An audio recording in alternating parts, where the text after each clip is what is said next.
Hello, everybody. I'm glad Hello. you're here today. Mr. Dixon is the first early bird here. He's the only early bird.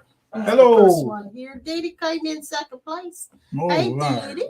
Hey, James. Jones. Hello, Sandra. And here comes Katrina. Pat Hayes. Hey, Pat. Hope you're feeling better. Joe There's Jr. Joe. Hey, Joe. Glad you're here. Lee. Glad you're here. And Deb. Hey, Deb. Sandra and all that. Yeah, it's good to have you guys in here with us so far. And others will be coming in, I'm pretty sure. It's going to be all right, Sister Sandra. You just hang in there, girl. Hello, John Greason. We got something in the spirit that's going to help you. And you've been working with it long enough to know that it's going to work out, girl. Mm-hmm. Remind me again, Sandra, when you have your eye surgery. I forget, sweetheart. And I hope you haven't had it already. But I'm going to tell them to put X-ray vision in their eyes. And Didi said George is there. Well, hello, George. George Lee Jr. I'm glad you're there. You're not working tonight. That's a good thing. You're shucking on the job, ain't you? I don't mean he's doing that. Yeah, he ain't doing sitting around looking like a pretty girl, getting all relaxed and ugly. I see you, George. You're going to be all right. George, you're bringing the best out of him already. Hey, George, I got to get with you, George, so we can cut up a little bit on a steak. There you go. On a steak? Yeah. Yeah, I thought about that too. One of them prime ribs, you talking about. Yeah, I thought about that yesterday. And Sandra says her eye surgery is on the 5th. Thank you, Sandra, for reminding me. Miss Sandra, see this right here. I'm scared of that, girl. I'll give you one of them black eyes. That'll straighten out both of them. Now, that does not apply to what we're getting ready to do. Yeah, do. I got the hammer right here, girl. Thor. There's CJ. Hello, CJ. CJ Green. Ooh, CJ, I hadn't seen you in a coon's age. He's been coming in. I know, but you're getting on in that pretty good, that boy. I tell you. I'm taking up for you, CJ. Yeah, take up for him. You've been coming in. Yeah, take up for that boy, because I'm going to knock him out, too. Yeah, Didi says that George is on first shift now. Oh, that's good. Ooh. You stink, don't it? Nobody ain't smell you through the screen yet, George. You a mess. Okay. Sandra said you're so funny. Sandra, I'm gonna have to talk to you, girl. He's either funny or I don't know what he's doing. She don't know what she's doing. She's just sitting here beside me. She don't know she sleep with the pastor of the church. That was unnecessary. Yeah, it was Sarah Nessie. But that's all right. I love her anyway, y'all. Love you too. You need to know now whether I love you. Because after that comment. Oh, I ain't worried about you. Hey, Judy. Judy. To you. You're right, girl.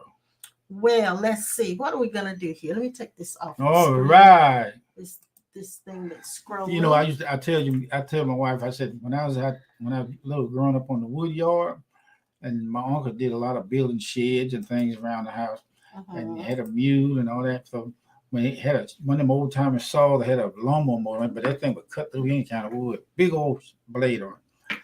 Yeah, I saw him one day take some old rusty nails and some hardwood, and he kept knocking it, and the nail would bend. I saw him straighten the nail out and take the nail and lick it across the tongue. Then take a hammer, one strike, bam, and knock it in the wood. Yeah, you told us that before. Oh yeah. Why are you telling us I'm telling you about this. That I'm telling you now is something real simple, and it's something that you're going through. The simplest way I can tell you how to get through it is look at it from the eyes of your eternal self. Lick a nail. No, don't lick no nail. I'm just giving you an example. See, she's trying to come back at me. I'm gonna take another room to work on her. That's the mode we're in today, so you might have to endure us. But anyway, the little small techniques and things like that My uncle, I was out cutting wood one time, but trying to use a long handled axe, and he cutting them slabs about that long. And he come up one day, looked at me. He went back in the back somewhere and got a hatchet, burned the wood out of the end of the hatchet, put a new handle in there, and handed it to him. Take this. And I stood right there and I just chopped wood all day. I had powerful And wood. your reason for telling us But this. I'm talking about the simple technique things. technique There's a lot of things that some of the older ones taught you that you can use now. That's what I'm telling you. You see, I'm telling you also that these are moments that I had that I didn't know was God working in my life before I ever found out about a Holy Ghost. Before I ever found out, we knew the Right. Bible. You know, everybody's sanctified there. A lot of people had Bibles on their coffee table that accumulated dust, and some of them wore a thing out trying to use it to defeat people and make them feel bad. Yeah, we had one on our coffee table too. Never opened it except to see dates or put a piece of hair in there, lock of hair in there, and something like that. Is that what happened to my hair? Oh God, I gotta go back to the book and find it and put it back up there. Lord have mercy. Anyway, here comes my sweetie pie Linda. I saw her come in, and then Vern, we got your thank you card today. Thank you, Vern Vern Woos. Hey, Leisha, baby. There's Jill. Okay, let's see. I was looking for something. Fill in while I look for this. I done filled. Fill in some more. Oh Lord have while I mercy. look for this. I saw my uncle get on top of a shed and nail down these the metal type roofing covers, and that's where he kept his car. And I saw him take the old mule and plow, and I went out there to stand beside the old mule. I wanted to touch him. And the closer I got to that mule, the more he wanted to put his foot on my feet. And I heard after that if you get too close to a mule, they'll do it every time. It's like that mule had an eye in his foot and looked at my foot. I didn't say nothing to my uncle about it because I don't know whether I'd be out of place or not. He stood there and finally I just squinched it and finally that joker backed off. I said, Lord, help me. If I knew about being born again, I'd have been born again right there. Okay. But I had a educational learning life, a natural outside thing. We were little. We walk in the creeks and branches, we call them. They were so clean. We used to drink out of them when they run over rock. We can't do that now. What you find? I can't find it, so I'm not gonna worry about it. Okay. I'm not gonna worry about it. I had a very interesting life, and they would when you get of course you may do it now. Get stung by a bee, they put snuff on it, stuff like that. The doctors didn't work chewing tobacco, snuff, anything. Yeah. Well, this was old remedies that people had. They came up with their own remedies because doctors weren't as prevalent for us. So you go to sleep at night, you wake up and you had a white streak down the side of your mouth. Say you're wormy. What they would do, just rub your navel with turpentine. That's get it. That'll get it. Anyway, I think this is good talk. She don't, I do. She's raised in a modern family. You haven't gotten any comments yet, so you don't know very good. They know what I'm talking about. Y'all talk to me. You can talk. Don't pay her no attention. She can talk. You can talk. Yeah. All right. I want you to center in because Pastor's gone all out into the forest and up the hill and down the hill. And y'all already in the wood yard and everywhere else. But anyway, let's center in. I wanted to just read this to you. I read it to you on Sunday, but I want to read it again. And I also read it on last Thursday. Something that Pastor said or spoke to us in first person when he was ministering and walking on the floor.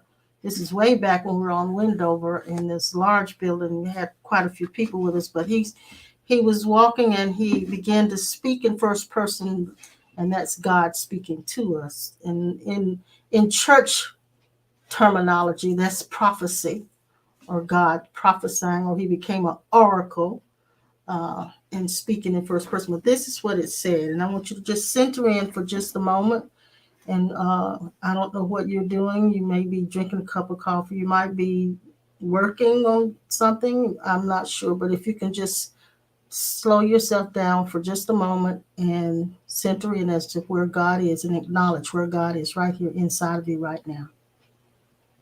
And just be still.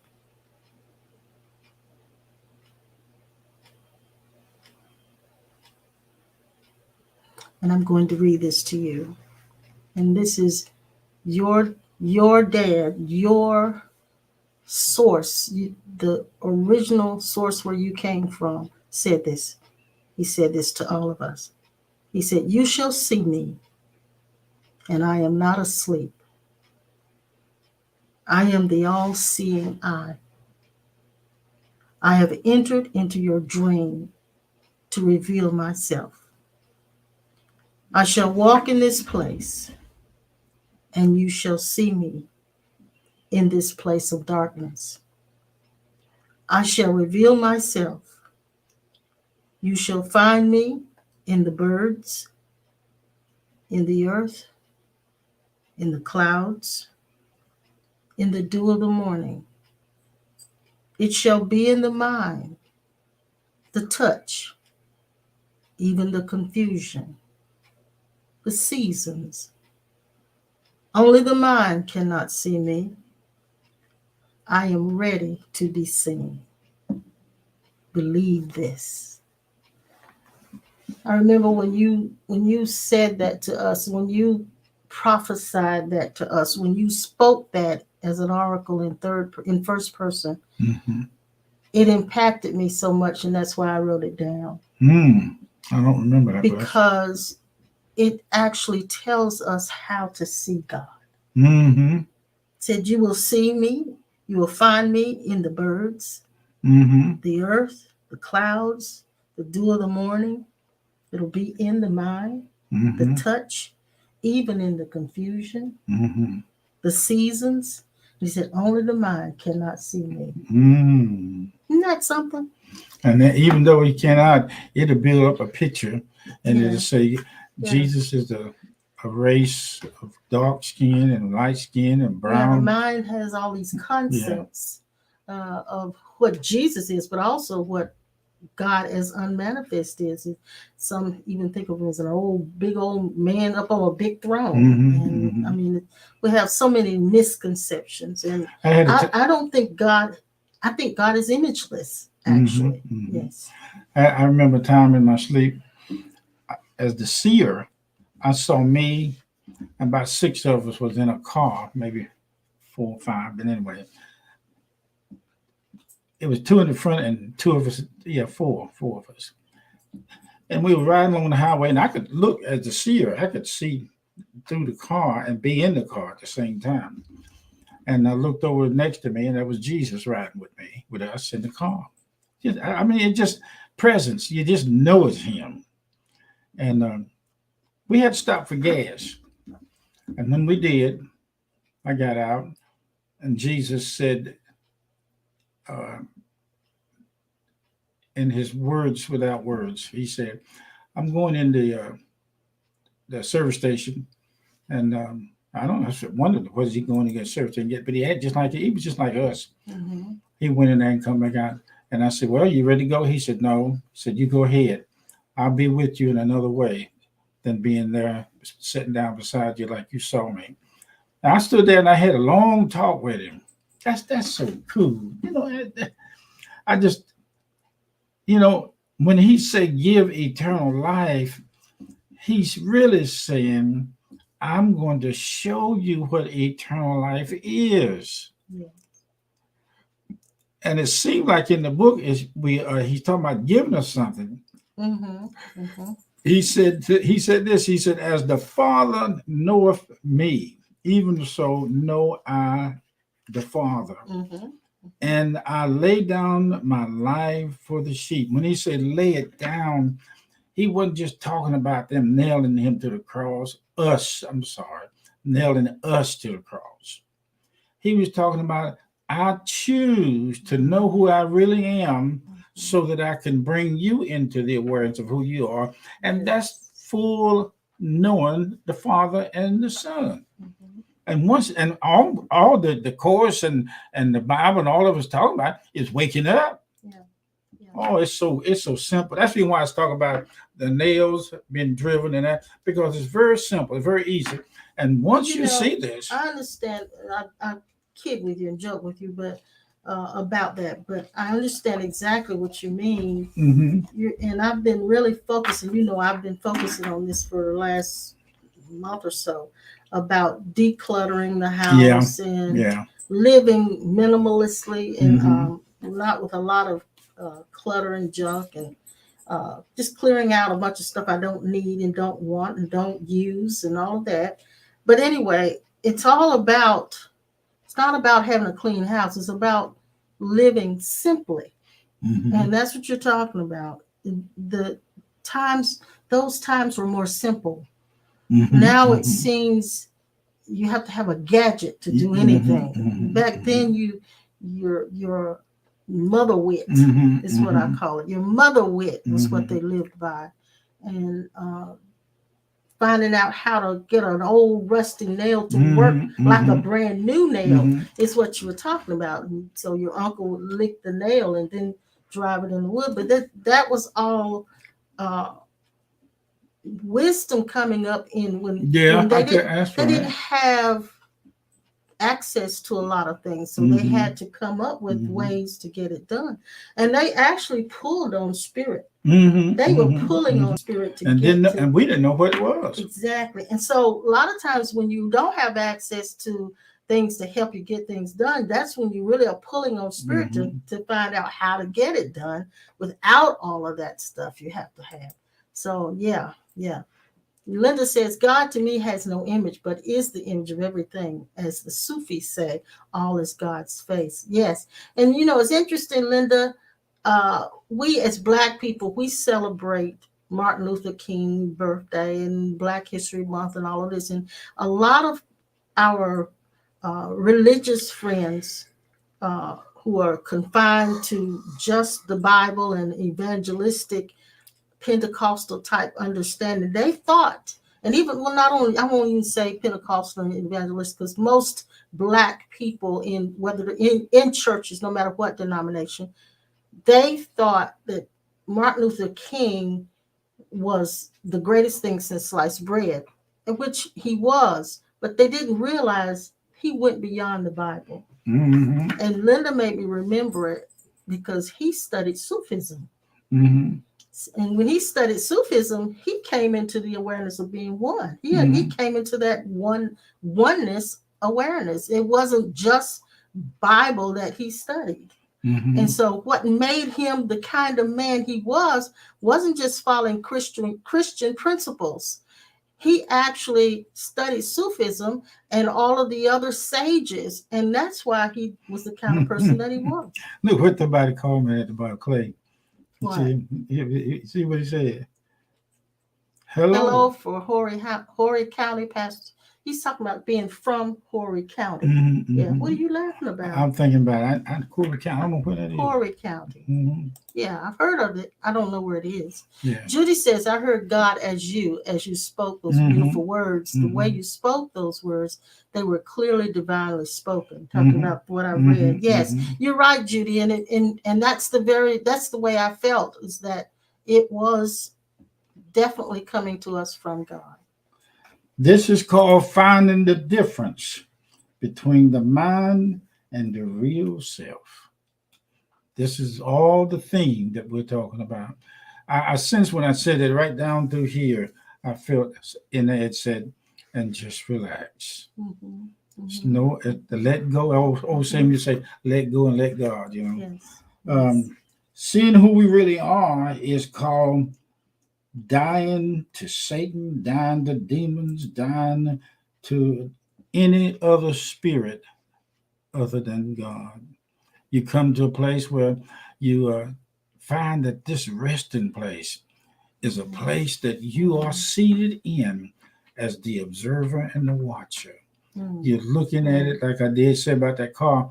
I was in the closet last week, and I always go in there in the morning. I stay a little while, And what happened then, I drifted off. I hit the switch in there, and I was into the sleeping daze in between hypnagogic state, they call it.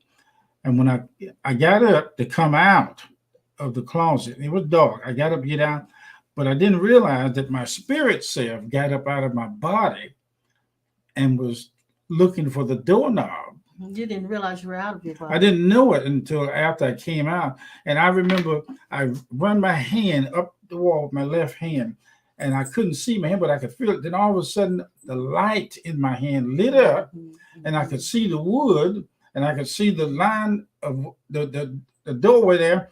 And I didn't think about the doorway knob being on my right. So I put my hand down, it got dark again. Then I took my hand up and it lit up, and I run across. I said, I kept doing like that. I missed the door. I said, oh, Lord, I'm locked up in here. I said, if I holler real loud, she's in the bed upstairs. Maybe she'll hear me, but she might not. I said, oh, I got to find this doorknob. And I put my right hand over there, and I looked. And what caused me? The light of my path. The sight, the walk, the move of the path of light. When I went over there can you imagine Adam in the garden? There was no street lights. The same way the wise men were when they found the baby Jesus. There was no street light, but they had to use the light of the moon and the glory of God. My grandparents had a farm, and I don't think Sissy, my sister, remembers it because I think they had sold it by the time she was born. But I would go spend summers with them, and there was on those summer nights, there was no light. I mean, it was pitch black. When you say you were little and you stayed with, I could see you. When you said, I saw you. I saw you with them, little girl. I remember, I saw you. And so there was this shack that an old man had built. Well, not an old man, but he was almost like a homeless hobo or something. But he built him a shack. I think we went up there one time, didn't we? And my grandfather called him money because he didn't have any money. If he had any money, he didn't spend it because he lived in that shack, and there was nothing in there but a box spring and a lantern. That's all he had.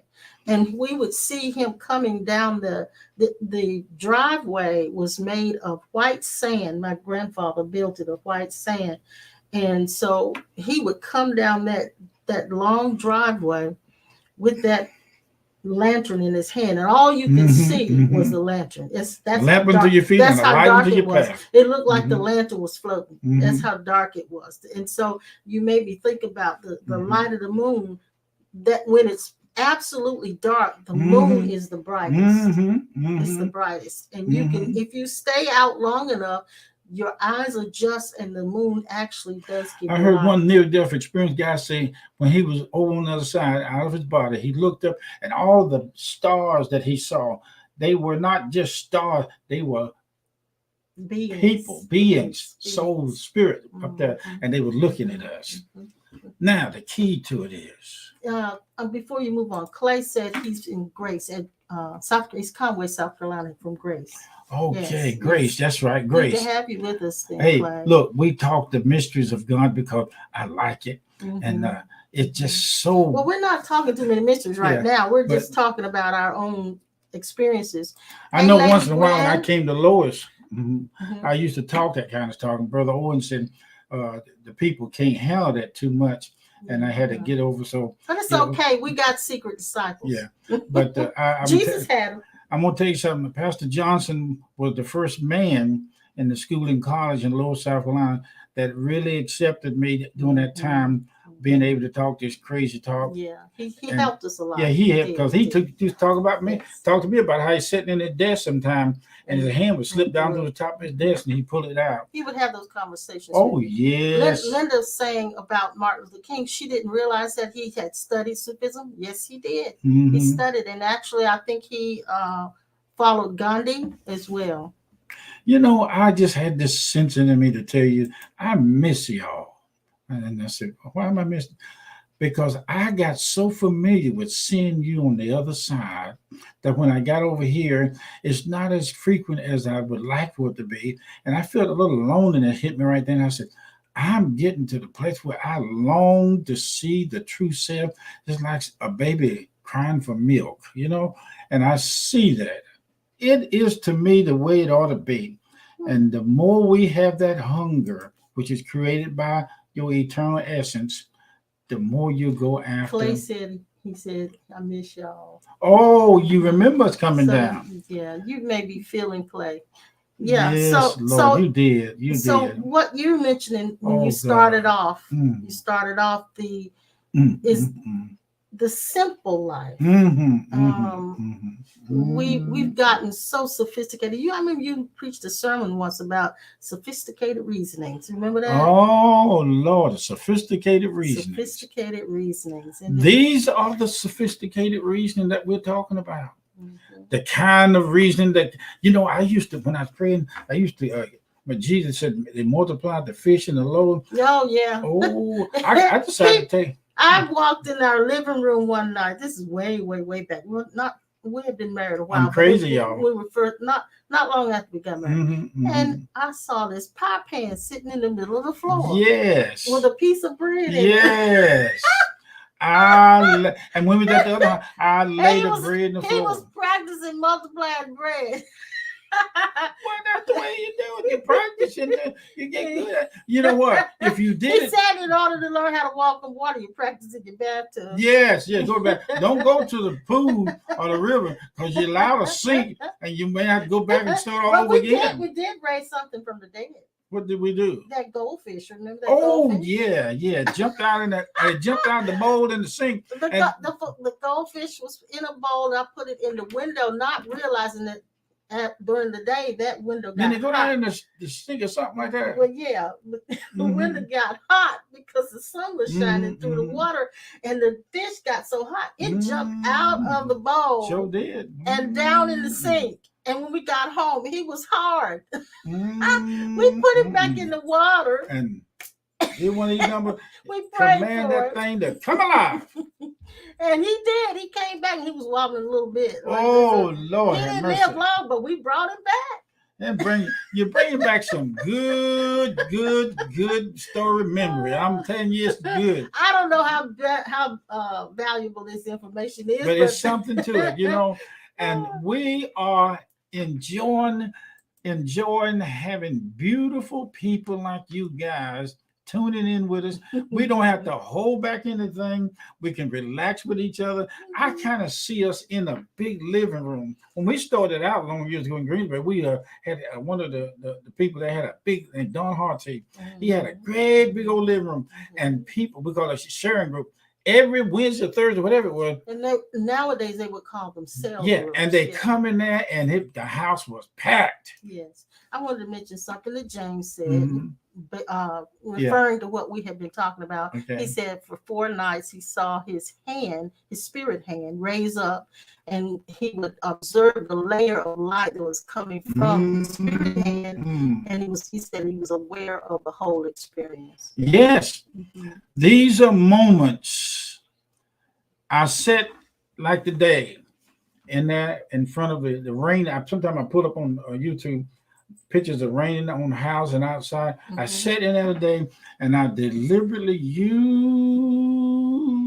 that picture to talk to my wife in spirit.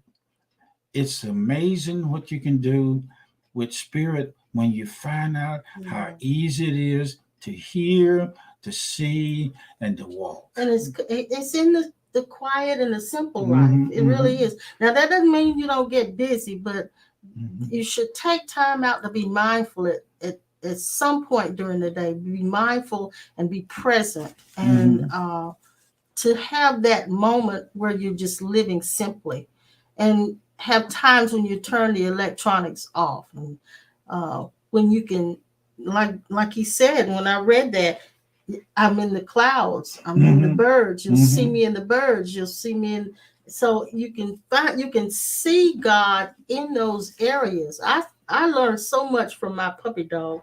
I have to take a break just to play with her, so that I can live that simple life. And I'm finding that spirit really wants us to live like that. It's amazing when you go around and you say things to each other, or we talk to each other. But I realize that when we talk to each other, that's my Lord talking to yourself inside of us. And when you finally go in the kitchen and you get your water together and you get your cup and you get your cream on the side and your coffee, you stand there and you just mix it up, and it's real hot. So you you blow it, and you think, that's just how God is. You're drinking from the fountain of life. When we talk like this, it's like bending over. Look, it's like going out in the woods and finding a spring. If you've never done it, try it.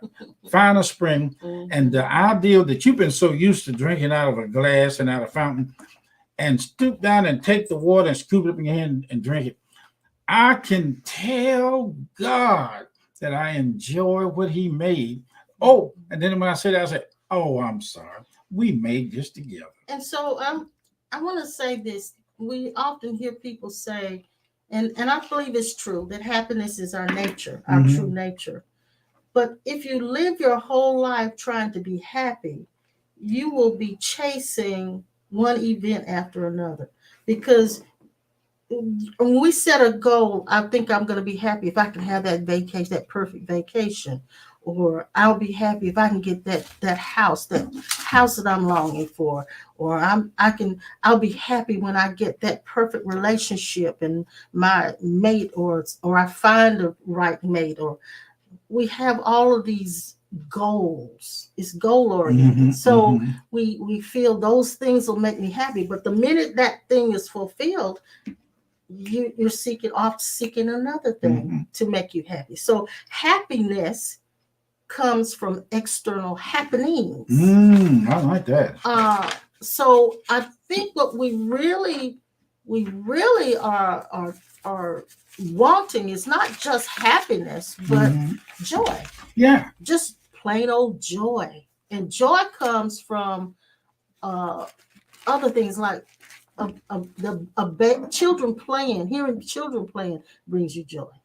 Brother Oliver say, what would you be like without your body? I think we all need to experience that before we finally leave it. I think so too. So what I used to do was study about what takes place, what we call dreams, when you are asleep at night. I realized that the word dream is like my dream mentor identity. Said, how about using another word to say dreams or this took place? I say, I went, I saw. Yeah, you see it as actual travel and sleep. I went to this place. And then somebody comes in, I dreamt that I went to this place. No, change it. And you'll see what's so amazing about it. Is it true? This is kind of off of what you said, but it is on what you said. Is it true that every character in our dreams is really us? Yeah. Speaking to us through symbols and yes. You hear some people say, God gave me the gift of interpretation of dreams. That's okay. But let's leave the ego out of it. And just go ahead and say, I saw last night. So every character in my dream is me appearing as that, and it's speaking to me something. Yes, right? Yes. We created ourselves. Let's see what Clay says. We were created to live in the garden free of sin. We now live in a sinful world. We can return to the glory of Eden. Yeah, and let's hang in there with us, Clay. Hang in there with us. Here's the way I used to say it, Clay. We were in the garden. And as oneness with God, we walked up to ourselves. We created an earthly body through Jesus, through Christ. And see what I'm putting all this together like a puzzle. And I don't see that God and me separated. Once you do this, it'll come easy. And I looked, and in the garden, I had seen a place that would be good to make a body. So what I did, I sat down here like you take plaster Paris and clay. I just sat down and just molded out an image of myself in the dirt of the earth. Now, if you study this well, you find out that Adam and all this stuff back in the garden, they were big people. They weren't little bitty, they were huge, short midgets. They were big people. Yeah, big people. And they nothing wrong with being a midget. I'm one too. But you go back in there, you look, and you sat there. I saw myself in Jesus, in the light. What I was getting ready to say a few minutes ago, when Adam was in the garden, he was the light that emanated the path of his walk. Yeah. And his path and his walk was him. everything that happens to you, you can see God in it if you want to. Yeah. Linda, I like what Linda says. That was good explanation of that for Clay. Linda says happiness is the feeling of lacking nothing. That's exactly right. You put that in. It's not so much having something. That's the best way lack of saying it. Yeah. That's what happiness is, a feeling of lacking nothing. And then it's actually joy. It's the life of joy.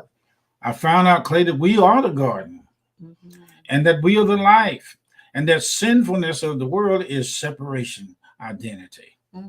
Not so much the drinking, smoking, dipping, and chewing, but it is that part of you that says, I am going to get more of God. And if I can get more of Him, I'll be so powerful. I got to pray my strength in the Lord. Yes. Leave that alone. Hey, you don't need all that. You just go ahead on and dig deep in that, like digging an artesian well. Just go deeper you can in discovering more about your spirit potential. I've said this on Sunday, and I'm going to repeat it because I think it bears repeating. Is that those of you who come to hear us on Tuesdays and Sundays, and you frequent these sessions, you know you're not coming to church. And these sessions are meditations. And you come here to meditate and to contemplate yourself, contemplate God. And so these sessions are here to stir your thinking. They're here to stir the pot. In some cases, because it will shake your beliefs. It'll cause you to question your beliefs, the things that we say and the things that we've discovered, and we just relay them and convey them to you. We're not trying to convince you of anything, but we're just simply here to convey what we have discovered and what God has graced us to see. And so these sessions are not your typical classes. They're not your typical church service, because that we got away from that a long time ago. Even when we were in the brick and mortar, we got away from that. So we said this on yesterday. God really, or I say spirit, because when we say God, we get this concept of what God is. But spirit actually prepared us for the pandemic before the pandemic. Before the pandemic. No, the damn panic. Yeah. So because we came from the confines of religion where we had church as the same as everybody else. We were always kind of cutting edge, but it was always church. It was church like everybody else.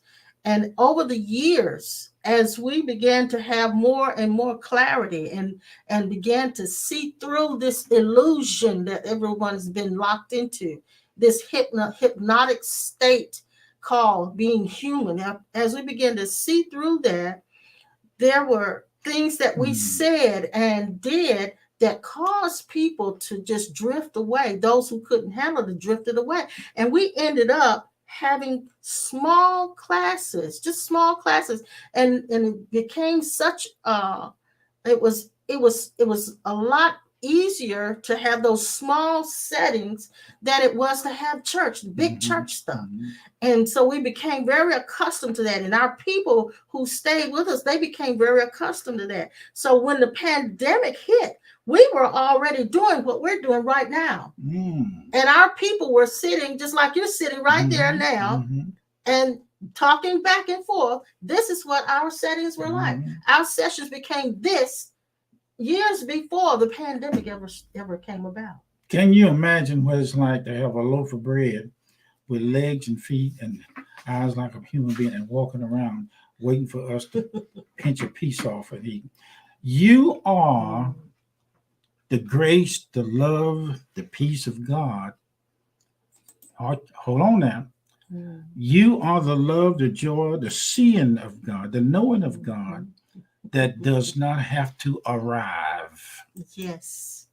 I'll say it again. Yes. You are everything from Genesis to Revelation, from one life to another. You are the everything of God that does not have to arrive. Yes. Lord have mercy. I could cut one now. I could cut a step. I'm telling you the truth. I saw myself making a sermon out of that, and I was back in the brick and mortar, and I was preaching. I said, you are everything that God is, and it don't have to arrive. You're looking for, he may not come when you want it, but it's always on time. Well, now that's your problem. I'm gonna have to set him up on one of these sessions where he can stand up behind a table or a pulpit or a little podium or something. But when we first got married, and he wanted to preach so bad, he had that, what I call that unction. He wanted function. Yeah, just it was there, and it was just burning and burning Lord. And he would actually use the TV. At that time, they had those console TVs. It looked like a piece of furniture. He put his Bible on the edge of that console. Oh yeah. And I'd sit on the couch, and he preached to me like I was his congregation for years. And I used to, somebody used to do with the broom or something like that. Well, anyway, that's the way it was. I'd take the sofa and make a sermon and just practice doing that. You know, it is so many things that God is, and I can see God. I heard God laugh inside of me one time. I mean, he pays attention to everything because he's in. Oneness is it. Yes. It is what all of us are already, and it does not have to arrive.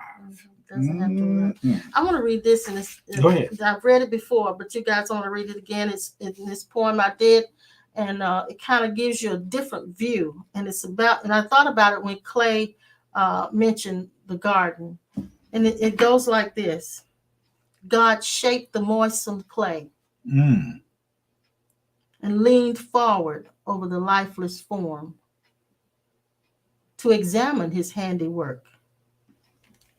It looks like him in every way, yet without life. Then he forced his essence into the mouth and nostrils of the molded form. Let me tell you this right quick. Before you started reading, I didn't know what you're going to read. I got my finger laying on a section of words on my paper here. What it is, we are the very essence of God. And you just said that. He forced his essence into the mouth and nostrils of the molded form. And for a brief moment, God lost consciousness. And when he awakened, he was inside the form. As he looked up, he saw hovering above him himself as the creator. Now that is juicy. That can be taken to the bank. You know what I just saw right then? I saw you read that in a restaurant to the whole packed house. And all of a sudden, when you read that, people got their meals at the same time, and they were sitting at the table, and every last one of them turned into the bread of life.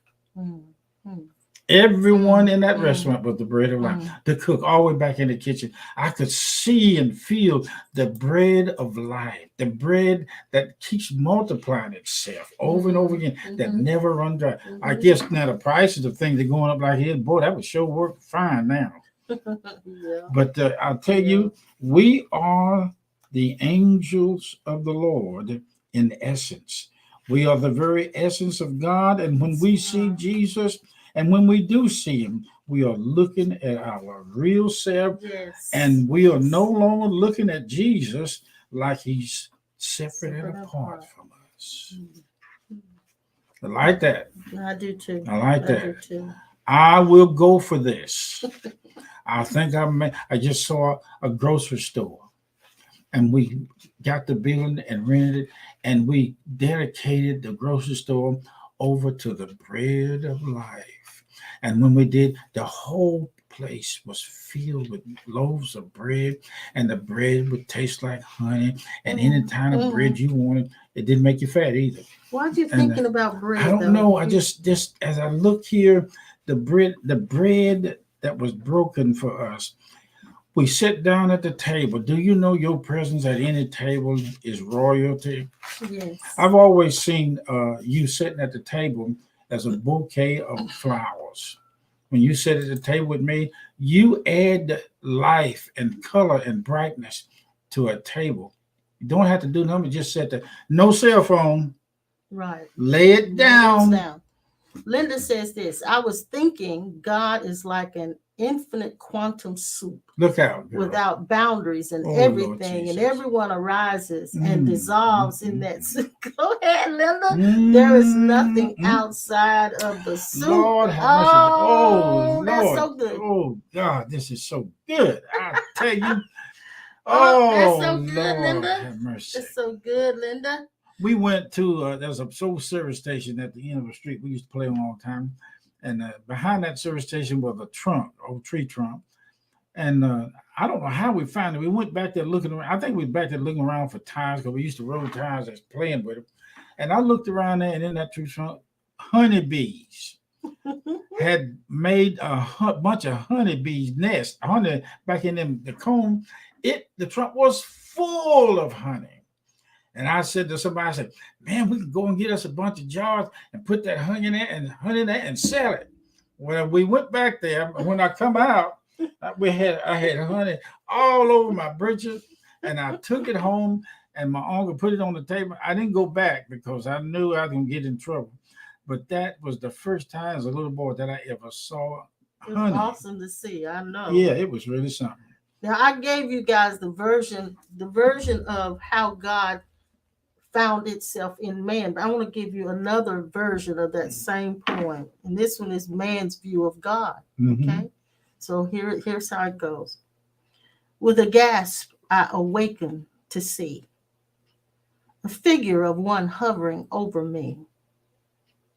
The smell of fresh dirt in my nostrils lingered as the figure leaned forward and stretched forth his finger. And with the tip, he began to trace every contour of my face. Suddenly, I sensed an urge to move, and with my finger extended, I felt the grooves of the valleys and the ridges in his face. I, like him, began to trace. And as I did, it became clearer that the one I saw was but a mirror, the express image of myself. And then I knew there could be only one and never two. There is no I, there is no he. All that lives throughout eternity is none other than the I that is we.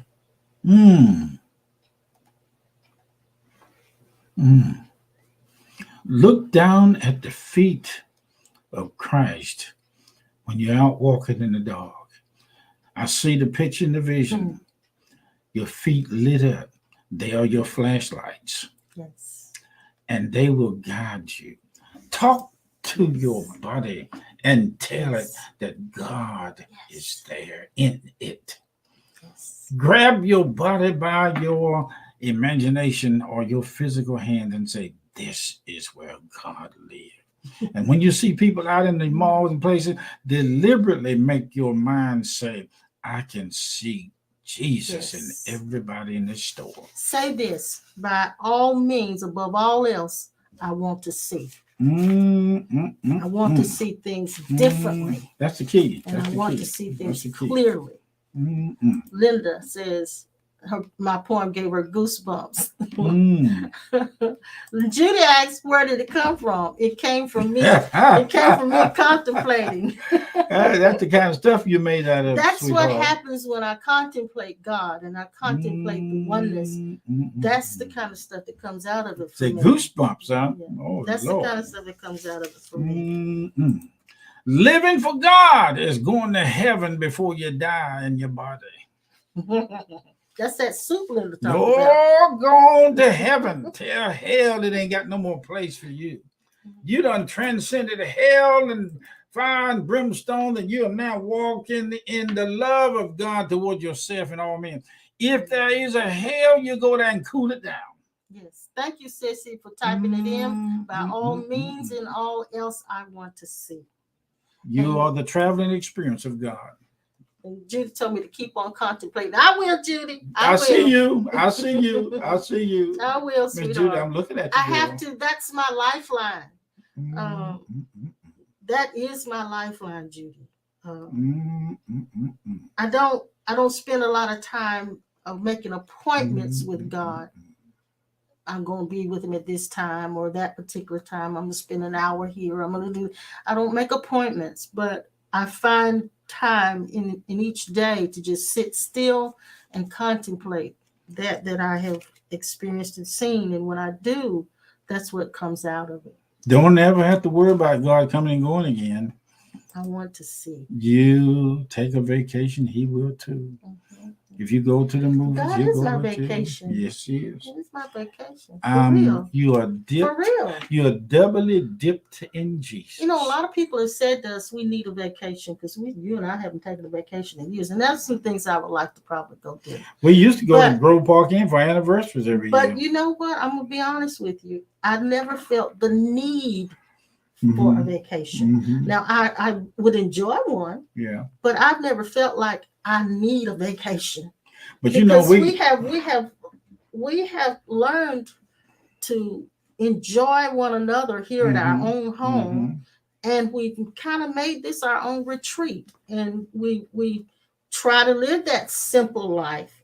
And like I said, it is my vacation. If we was physically, if we had the funds, I would be more than glad for us to go back to old Grove Park Inn in Nashville for that experience. And then let somebody come but over and stay. But not because I'm losing my mind. No. Not because all hell's breaking loose and I need to get away. No. You've been lost your mind. Not for those reasons. I live with that. You lost your mind a long time ago. I ain't used to fool with that. But you do know how to talk to people after losing your mind. Yeah. It's a good thing to lose the mind. What you talking about? Yeah. You're going to lose it when? When you going to lose again? I don't want to take it back. Well, I mean, I thought maybe you would look at it a few times. It comes back once in a while. It resurrects. I want to see what it looked like now since you done worked on it. I see it again. It resurrects. And we do not have to have, because that we're looking for, there is no more arriving. Yes. Above all else, whoa, I want to more arriving. That to me, no more coming and going. Hot dog with lettuce and tomato. Yeah. You know, there's no more coming and going. I say that over and over again. Coming and going of the things of God is over. No more coming and losing, coming and going, coming and have to search for it and seek for it and wait for it. All that stuff where you say may not be there when you want, but it's always on time. I remove that from my library. Even that saying of the devil is a lie, they've worn that out. Don't blame the devil for all that stuff you done created with your own craziness. I give up trying to be something, or something. What you gonna be when you grow up? I ain't thought nothing about it lately. Because that I was looking for does not have to come anymore. Hey, Sue, I was thinking about you today. I love you so much. Not that I don't love everybody else, but I just want to let Sue know I love you, darling. She said, above all else, I want to see. I had that taped to my desk when I was working. Good. And I do. I want to see. And it's written in the Course in Miracles. And it goes like this. Above all else, I want to see. Above all else, I want to see things differently. God is in everything I see because God is in my mind. Okay. Well, our time is up. And we've enjoyed talking to you guys this evening on this beautiful Tuesday evening. And we hope that you guys have a beautiful rest of the day. And remember, in your true self, there's no such thing as disappointment. No such thing. Yes. Look at the Lord looking at you. Look at the Lord, you looking at us. Yes. Wow. Yes. Discovery America. Good Discovery Heaven. Discovery America. Discover Heaven. Heaven America. Heavenly America. We are affirming that whatever's happening over in the Middle East, of this war and thing, we are affirming that God's power and presence will reveal the truth behind compassion. There's a lot of people, innocent people are dying over there, we say, and we just affirm to them. We have also, before they take food over there, we also have people over here that are living the same way. And I pray that we'll somehow find a way to balance this thing up. I know everybody needs food over there. They have no place to stay. But look at the people that in California. I saw a picture they in the tents and the rags and out of old cars. It's everywhere. The homelessness in this country has gotten really, really bad. Really, and really each bad. one of those people out there, Jesus said, if you've done it unto the least of them, you've done it unto him. Thank you so much, all of you guys, for tuning. Mom, you say tuning in to us and sharing with us your grace of immaculacy. And while you're praying for the things that are taking place in our world, don't pray from a place of fear. Continue to see the positive things coming out of it, even though at the moment it doesn't look so pleasant. There are some positive things that are destined to come out of what's happening. That's the truth. That's the truth. Yes. We see those people on television. I don't look at them too much because I go to crying and looking at them. But you feel it, yes. You feel they are us, and we're looking forward to hearing more good news about this thing. Yeah. And thank you guys so much for the Sadie, love. I'm glad you made it. You came in late, but it's better late than never, honey dog. That's right. Let's see, you still listen to us again. Just run it back. Linda says she last took a vacation in 1986. Her next one will be to visit you. Yeah. Come on down. Come on down, Linda. Well, we got room upstairs for you. You got a guest room upstairs and a pretty canopy bed. One of the beds, if you come, you sleep in. It was the anniversary bed that I bought. My first bed I bought my wife. It's a canopy bed. Well, not the first bed you bought. Yeah. What was the first canopy? Yeah, canopy bed. And we always wanted her to have one. And the bed has got some kind of magic little foam on it. He likes tall beds, so we have to have a step beginning because we're both short. Yep, step up the ladder. It's sleek like your own cotton. Now I worry about us falling if we're getting in and out of that. Oh, we done got used to it now. Oh yeah. Yeah. Lisa Kelly, we love you, darling. You have a great evening as well. We're taking off here. Yeah. You guys have a blessed rest of the day, and we will see you again on Thursday at 12:30 with Pastor Norman. If nothing happens and everything goes well, we'll see you again. See you later. Love you. Bye-bye. Bye.